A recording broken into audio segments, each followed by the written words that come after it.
Assalamu alaikum students. This is Taha Popatia from the platform of IQ School of Finance. आज के इस video lesson में जो topic या जो चीज़ हम डिस्कस करने वाले हैं वो है roles and responsibilities of a senior financial manager. आप फाइनेंशियल मैनेजमेंट का कोई भी पेपर पढ़ें तो उस पेपर को पढ़ने के वक्त उसके स्टार्टिंग के स्टेज पर आपको ये मालूम होना चाहिए कि आखिर एक सीनियर फाइनेंशियल मैनेजर कौन होता है, उसकी क्या ज़िम्मेदारियां होती हैं, उसका क्या रोल है, उसकी क्या रिस्पॉन्सिबिलिटीज़ हैं। बिकॉज़ कोई भी फाइनेंशियल मैनेजमेंट का पेपर होगा उसमें आपने यही डिस्कस करना होता है और यही पढ़ना और समझना होता है कि एक फाइनेंशियल मैनेजर का एक बिज़नेस में क्या रोल है और वो उस रोल को किस तरह से निभा सकता है, उस रोल में उसकी क्या ड्यूटीज़ होंगी, क्या रिस्पॉन्सिबिलिटीज़ होंगी, किस तरह के डिसीशंस में वो इन्वॉल्व होगा। सो यही पर्पस इस वीडियो का है कि मैं आपको थोड़ी सी क्लैरिटी दे दूं और आप लोगों को थोड़ा सा समझा दूं कि एक फाइनेंशियल मैनेजर जो है वो आखिर क्या कर रहा होता है और उसका रोल क्या होता है। देखिए, एक प्रिंसिपल रोल, किसी भी फाइनेंशियल मैनेजर का जो प्रिंसिपल या जो मेजर या जो अहम रोल होता है, जो मोस्ट इम्पॉर्टेंट रोल होता है, वो होता है to maximise share holders wealth. यानी कि एक कंपनी के जो शेयर होल्डर्स हैं, जिन्होंने उस कंपनी में पैसा लगाया है, उनकी जो वेल्थ है, उनकी जो इन्वेस्टमेंट्स है, उन्होंने जो इक्विटी की फॉर्म में इन्वेस्टमेंट करी हुई है, उन्होंने जो उस बिज़नेस में अपनी इन्वेस्टमेंट घर से लगाई हुई है, कैपिटल लगाया हुआ है, उनकी जो वेल्थ है उसको कैसे मैक्सिमाइज़ किया जाए, कैसे उनको मैक्सिमम फ़ायदा पहुँचाया जाए, और उसके लिए ही वो एक फाइनेंशियल मैनेजर जो है वो दिन रात काम कर रहा होता है। अच्छा, किसी भी शेयर होल्डर की वेल्थ को मैक्सिमाइज़ करने के दो तरीके होते हैं।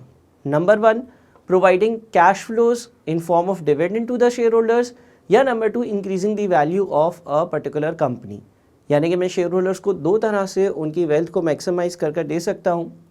या तो जो कंपनी की इन इटसेल्फ इनहेरेंट वैल्यू है उसको इंक्रीज़ कर दूँ, या फिर उनको कोई डिविडेंड दिया जा रहा हो। ये इसी तरह से कि लेट से आपने कोई प्रॉपर्टी ख़रीदी और वो प्रॉपर्टी जितने की ख़रीदी थी उस पर आपको कुछ कैपिटल एप्रिसिएशन हुई, ऑल्दो आपको इन फॉर्म ऑफ कैश कुछ भी नहीं मिला, लेकिन लेट से एक बिज़नेस में जब कोई शेयर होल्डर इन्वेस्टमेंट करता है तो उसकी जो वेल्थ होती है वो दो तरह से उसको मैक्सिमाइज़ कर सकता है एक फाइनेंशियल मैनेजर। नंबर 1, शेयर की वैल्यूज़ इंक्रीज़ हो, यानी कि इफेक्टिवली कंपनी की वैल्यू इंक्रीज़ हो। आपने किसी कंपनी का शेयर 5 रुपये का लिया था, कुछ अरसे बाद वो 7 रुपये, 8 रुपये या 10 रुपये का हो गया। लेट से आपने 5 रुपये वाले 1000 शेयर्स लिए थे, यानी कि 5000 रुपये के शेयर्स लिए थे, और कुछ अरसे बाद वही शेयर 7 रुपये के हिसाब से 1000 शेयर 7000 के हो गए। आपने लेट से स्टॉक एक्सचेंज में वो शेयर्स बेचे और 2000 का कैपिटल गेन रियलाइज़ कर लिया, या अदरवाइज़ आपने अपनी वेल्थ को मैक्सिमाइज़ कर लिया, 5000 वाली चीज़ 7000 की हो चुकी है। दूसरा जो तरीका होता है जिस तरह से मैं अपने शेयर होल्डर्स को कंपनसेट करता हूँ वो है बाय पेमेंट ऑफ डिविडेंड, यानी कि उनको डिविडेंड दिया जाए। डिविडेंड क्या होता है? डिविडेंड होता है return on a share holders investment in form of a cash flow. Generally कुछ कंपनीज़ की पॉलिसीज़ होती हैं कि वो साल में 1 बार, 2 बार, 3 बार डिविडेंड दिया करती हैं। सो शेयर होल्डर्स को किस तरह से वेल्थ मैक्सिमाइजेशन मिल सकती है, या एक फाइनेंशियल मैनेजर किस तरह से उनकी वेल्थ को मैक्सिमाइज कर सकता है? नंबर 1, कैपिटल एप्रिसिएशन, नंबर 2, के डिविडेंड दिया जा रहा हो। अब ये जो रोल है जो फाइनेंशियल एग्जीक्यूटिव ने अदा करना है या शेयर होल्डर्स की वेल्थ को मैक्सिमाइज करना है, इसके लिए एक फाइनेंशियल मैनेजर मुख्तलिफ तरह के कंपनी में डिसीशंस लेता है, और यही डिसीशंस आने वाले चैप्टर्स में भी हम डिस्कस करेंगे। नंबर 1, पहला जो डिसीजन एक फाइनेंशियल मैनेजर लेता है वो होता है इन्वेस्टमेंट डिसीजन। यानी कि आपकी कंपनी में फंड्स हैं, पैसे हैं, आपने अब वो पैसे मुख्तलिफ प्रोजेक्ट्स में इन्वेस्ट करना है। आपको मालूम करना है कि सबसे अच्छा प्रोजेक्ट क्या है, कहाँ पर जो शेयर होल्डर्स ने आपको पैसे दिए हैं या जो कैपिटल आपके पास मौजूद है वो आपको इन्वेस्ट करना चाहिए। कौन से प्रोजेक्ट का रिटर्न ऑन इन्वेस्टमेंट अच्छा है, कौन सा प्रोजेक्ट जो है उसका पेबैक पीरियड अच्छा है, किस प्रोजेक्ट की नेट प्रेजेंट वैल्यू ज़्यादा है, किस प्रोजेक्ट का MIRR या IRR, जो कि हम बाद में पढ़ेंगे, इंटरनल रेट ऑफ रिटर्न और modified internal rate of return अच्छा है, किसके सेंसिटिविटी एनालिसिस के हिसाब से जो फैक्टर्स हैं वो कंट्रोल में है। सो एक फाइनेंशियल मैनेजर जब शेयर होल्डर्स के पैसे उसके पास होते हैं तो उसने जो पहला डिसीजन लेना होता है फैसला लेना होता है या जिस चीज़ को कंसिडर करना होता है, जिस चीज़ को सोचना होता है, वो ये है कि मैं शेयर होल्डर्स का पैसा किस जगह पर, किस प्रोजेक्ट में इन्वेस्ट करूं। इस तरह के डिसीजंस को हम इन्वेस्टमेंट डिसीजंस कहते हैं और आने वाले बहुत सारे चैप्टर्स में इन्वेस्टमेंट डिसीजंस का अलग अलग एंगल से डिस्कशन होगा कि किस तरह से एक फाइनेंशियल मैनेजर ये डिसाइड करता है कि कहाँ पर इन्वेस्टमेंट करनी है। दूसरी जो बात है वो है फाइनेंसिंग डिसीजन। फाइनेंसिंग डिसीजन का मतलब ये है कि लेट से एक पर्टिकुलर कंपनी को फंड्स की नीड है, एक पर्टिकुलर कंपनी को पैसों की ज़रूरत है, मे बी उसके सामने कुछ प्रोजेक्ट्स हैं जिस पर वो इन्वेस्टमेंट करना चाह रही है, मे बी कोई और रीज़न है। सो उस प्रोजेक्ट में इन्वेस्ट करने के लिए जो फाइनेंस ऑब्टेन करी जाए, वो फाइनेंस किस तरह से ऑब्टेन करी जाए, क्या उधार लेकर यानी कि डेट के थ्रू, या इक्विटी यानी कि मज़ीद शेयर्स इशू कर।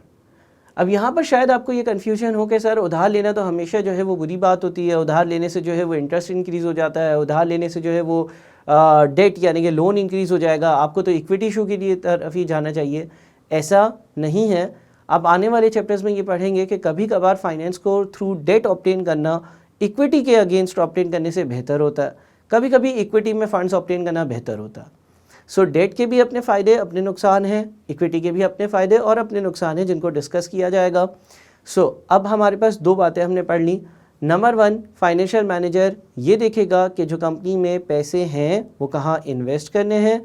नंबर 2, फाइनेंशियल मैनेजर इस चीज़ का भी डिसीजन लेगा कि वो फाइनेंसिंग किस तरह से ऑब्टेन करे, जिसको हम फाइनेंसिंग डिसीजन कहते हैं। थर्ड चीज़ क्या है?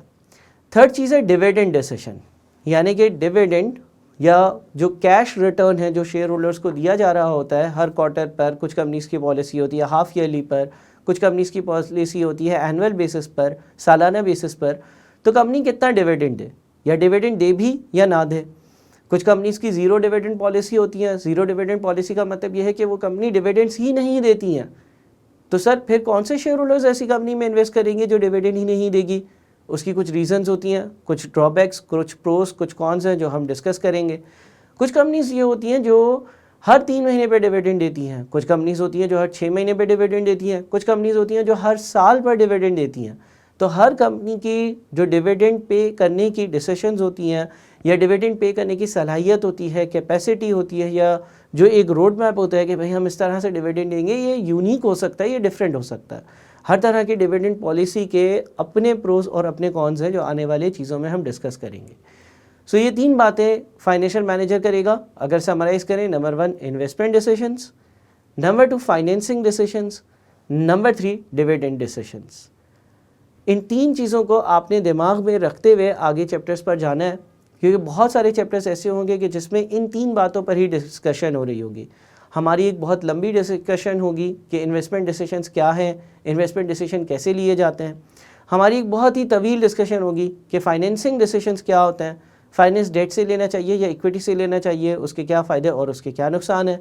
हमारी एक बहुत लंबी डिस्कशन होगी डिविडेंड कैपेसिटी और डिविडेंड पॉलिसीज़ के ऊपर कि कंपनी को कितना डिविडेंड डिस्ट्रीब्यूट करना चाहिए।